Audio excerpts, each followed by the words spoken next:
authority for the stamp from the, say, the Provincial Court of British Columbia that comes from the clerk, from postmaster to another, when she puts that on the paper for joinder between the two postmasters, and you're accepting the fiction stamp, is she doing so by the authority that you direct him or her to do?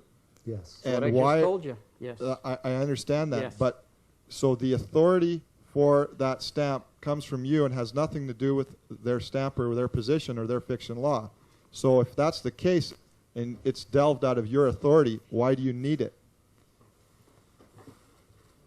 Because it's established by international treaties. See, here's some things. See, here's the problem. It's not a perfect system yet. No, We're working but the towards treaty that. is written in fiction.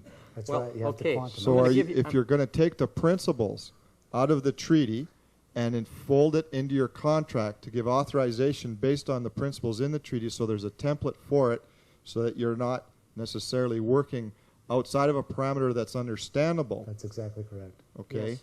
then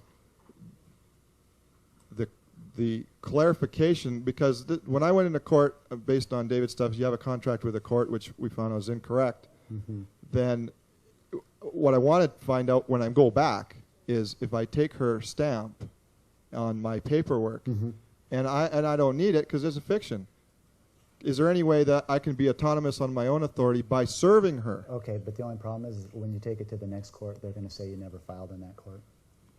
I can dispense with her signature the way that it is dispensed Well, with your let's authorization. back up just a step here, okay? Russell and I are dealing with some of this. This is some of the things that have to be corrected. And here's the reason why.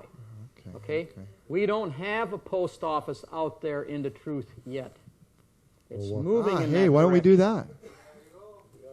that? Okay? Okay? We're getting, you know, It's being done. there's some things. Now, one thing you have to bear in mind, okay? These bugs are getting me here. I think we're out of time. We're out of time. You'll have to take it privately. Sorry, because of the video. You can ask afterwards. Okay. Sorry, guys, but we have to keep the video going. It's finished. It's finished. Okay.